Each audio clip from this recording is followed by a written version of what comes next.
Welkom terug.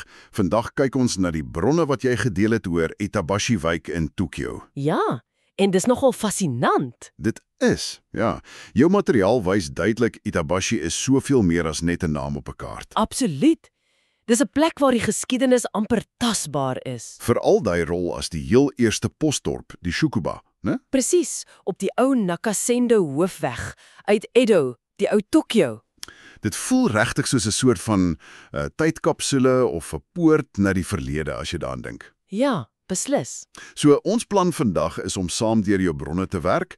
Ons soek daai boeiende stories, die verrassings, die weggesteekte plekkies van Itabashi. Klink goed. Goed, kom ons spring weg. Ja. Die bronne wat jy het, onthul regtig 'n ryk tapisserie. Ons praat van samurai-verhale, legendes oor prinsesse, maar ook groot industriële veranderinge en selfs, jy weet, echo's van jazz. Regtig, jazz. Ja, na die oorlog. Wat my tref is hoe daardie verlede nog so lewendig voel vandag. Dis nie net in boeke nie. OK, kom ons begin by die begin. Die naam self, Itabashi. Die Itabashi-brug oor die Shakugiri-rivier. Die naamgenoot, ja? Jou bronne sê die naam plankbrug gaan moontlik heeltemal terug na die Kamakura-tydperk. Ja, dis nogal oud. Tussen die 12de en 14de eeu. Dit word glo genoem in ou tekste soos die Enkei-ban Heike Monogatari. Kan jy glo. En die Edo-era weergawe was 'n houtboogbrug, so omtrent 16 meter lank. Ja, en so 5 meter breed. Nogal stewig vir daai tyd. En hier's 'n verskete juweel wat jy dalk misloop. Die kersiebome? Ja, langs daai selfde rivier, wys jou notas, is daar nou oor 1000 kersiebome. Dis ongelooflik. In die lente is dit glo 'n asemrowende Ganami-plek. Kersiebloesems kyk. En wat dit spesiaal maak, is dat dit blykbaar minder oorlopig is as die bekende plekke. Presies, en daar's nagbeligting ook. Dit klink amper intiem. 'n Prentjie mooi ervaring. Klink wonderlik. Maar Itabashi was natuurlik meer as net 'n mooi brug. Sy rol as die eerste shukumachi, né? Die heel eerste posdorp as jy van die Honwashi in Edo afkom. En jou bronne sê dit was eintlik 3 dele. Kamishuku, Nakashuku en Hirayoshuku. Dis reg, al was dit net so 9 kilometer van die middestad af. Ja. Wel, sy funksie was bietjie anders as wat jy dalk sou dink. Hoe so? Nie net vir oorslap nie. Nee, nie primêr nie. Te naby aan Edo daarvoor. Dit was meer 'n sosiale grens, 'n emosionele een ook. Okay. Dis waar die gebruik van sakamukai plaasgevind het. Familie sou hierheen kom om reisigers weg te sien of te verwelkom. Met etes en so. Ja, dikwels met groot feesvieringe. So dis minder 'n rusplek en meer Edo se seremoniële voorstoep, kan jy sê. Die voorstoep, ek hou daarvan. En die uitleg self, die strate. Ja, dit vertel ook 'n storie. Die ou Nakasendo, daai lang, smal winkelfronte. Die Unagi no Nedoko, palingbedstyl. Jep, dis grootliks as gevolg van belasting wat gehef is op hoe breed jou winkel se voorkant was. Straatfront was duur. Maak sin. Maar dit het ook die dorp digter gemaak. En nog 'n ding oor die uitleg uit jou bronne. Wat's dit? Die gebrek aan direkte kruispaaie. Meestal T-aansluitings. Vir verdediging. Dit word so geïnterpreteer, ja. Dit sou dit moeiliker maak vir invallers om reguit deur te marseer. Slim beplanning. Regtig fascinerend. Nou, van grense en afskeid gepraat. Dit bring ons by daai boom. Die Enkiri Enoki. Die verhoudingverbrekende Zelkuwa-boom, ja. Jou bronne het 'n nogal hartseer storie daaroor. Die bekendste een is Prinses Kazu, né? In 1861 op pad na haar troue in Edo. 'n Politiese huwelik, as ek reg onthou. Ja, en een wat nie goed geëindig het nie. Haar hele gevolg het doelbewus 'n ompad geloop om hierdie boom te vermy. Net oor die naam. Enkeri bande sny. Presies. Dis gesien as 'n vreeslike slegte voorteken vir 'n bruid. En ironies genoeg, haar huwelik was van korte duur. Dis nogal iets, maar die boom se storie is nog nie klaar nie, né? Nee, glad nie. En dis nog een van daai spesiale plekkies wat jou bronne noem. Mense glo vandag nog die huidige boom, dis glo die derde een, kan help. Help met wat? Om slegte bande te verbreek. Nie net liefdesverhoudings nie, maar ook siekte, slegte gewoontes, ongeluk. Regtig? So mense gaan nog steeds soontoe. Ja, en Itabashi Honsho. Hulle skryf wense op daai houtplaatjies, die ema, en hang dit aan die boom. Bid vir 'n nuwe begin. En die ligging naby die rand van die ou posdorp. Ja, dit versterk daai idee van 'n grens, 'n plek om iets agter te laat. Van bande sny na lewens wat gekortwiek is. Kondo Isami. Ja, die leier van die Shinsengumi, sy einde was hier in Itabashi. 'n Tragiese figuur. Die bronne sê hy is gevang na 'n nederlaag in 1868. Dis korrek, tydens die Boshin-oorlog. Hy is na Itabashi gebring en ondervra by die Honjin. Die hoofherberg. Ja, die plek vir belangrike amptenare. Dis nogal iets om te dink, daai plek is vandag naby die moderne Itabashi-stasie en 'n polisiestasie. En toe is hy teruggestel. Ja, kort daarna, onthoof. Sy kop is selfs na Kyoto gestuur, vir publieke vertoning. Gruisam. Maar daar was 'n stukkie lojaliteit daarna wat my opgeval het in die bronne. Ja, dis baie aangrypend. Sy kameraad Nagakura Shinpachi, een van die min oorlewende Shinsengumi. Wat het hy gedoen? Hy, saam met die eienaar van die Honjin Ida Bezaimen, het 'n groot risiko geneem. Hulle het Kondo se liggaam in die geheim gaan haal. Regtig? Ja, en hom begrawe by die Monju-in tempel, net daar naby, uit pure lojaliteit. En sy graf is nog daar. Ja, dis nog 'n versteekte juweel vir jou as jy belangstel in die Shinsengumi, naby Itabashi-stasie. Mense los dikwels blomme. En daar's 'n klip met Nagakura se storie. Presies, uit sy memoirs, die Shinsengumi Tenmatsuki. Dit wys net daai diep bande van lojaliteit. Van persoonlike drama na, wel, grootskaalse mag. Die Kaga-domein. Kaga Yakumanguku, die rykste van almal. 1 miljoen kokureis. En hulle het 'n massiewe teenwoordigheid hier gehad, né? Enorm. 'n Reselaarwoning, 'n shimoyashiki.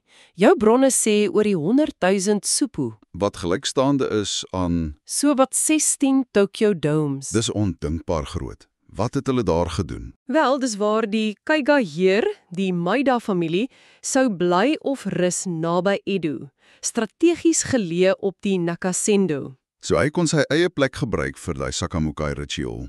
Jep, anders as minder belangrike amptenare wat die publieke Honjin moes gebruik.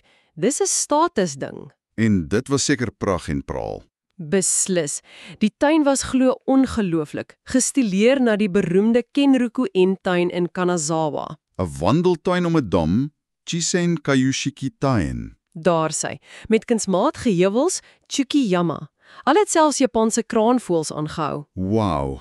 En jy kan vandag nog 'n idee kry van die uitsig wat die heer gehad het. Ja, een bron noem dis moontlik vanaf 'n nabygeleë gebou, die Nakao Kinmazai Kogyo gebou. Klein detail, maar nogal cool. Maar toe kom die Meiji-restaurasie, einde van die Daimyo-era. En einde van die Kaga landgoed soos dit was. Die nuwe regering het dit oorgeneem. En dit het die Tokyo Artillery Arsenaal geword. Presies. Tokyo Hoihei Kosho. Hier het Japan sy eerste moderne wapens begin maak. Kanonne, ammunisie. Hoekom juist daar? 2 redes volgens jou bronne. 1. Waterkrag van die Shakuji-rivier vir die fabrieke. En 2. Die terrein self. Dit was glo in 'n soort kom of laagte. Vir veiligheid as iets sou ontplof. Juis. Dit sou die impak beperk. Weereens, die landskap wat die geskiedenis vorm. Dis 'n perfekte voorbeeld van daai Rikishi no Yuso set, die laag van geskiedenis waarvan jy praat. Absoluut. Feodale pragt, industriële oorlogsvoering, alles op dieselfde plek. En jy kan dit vandag nog sien in die parke. Kaga Park en Kaganishi Park. Ja, as jy daar stap, die grond is nie heeltemal plat nie. Dis oorblyfsels van die arsenaal se skietbaan. Regtig? Ja, en artie damme en paadjies volg nog die ou tuin se lyne. Daar's ook 'n monument wat sê, dis die ou Kagawa-terrein. En daai heuwel uit die tuin, die Tsukiyama, Dis die mees ironiese deel. Daai mooi heuwel. Die arsenaal het dit gebruik as 'n shageteki, 'n teiken vir skietoefening. nee, Ja, daar is glo nog 'n baksteen en betonstruktuur bo-op van daai tyd. Van tuinelement na militêre teiken. Dis nogal 'n storie. definitief. En daar's planne om dit verder te ontwikkel as 'n historiese park. Korrek? Shiseki Koen. So dit sal nog meer toeganklik word en terloops nog gelaag. Ja, Jou bronne noem die Itabashi Rekankan, die baksteen museum. Hulle het bakstene gemaak vir Tokyo-stasie. wow. Nog industriële geskiedenis? Ja, met hul eie spoorlyn en als. Dis diep gewortel hier. OK, kom ons skuif van swaar industrie na iets ligter.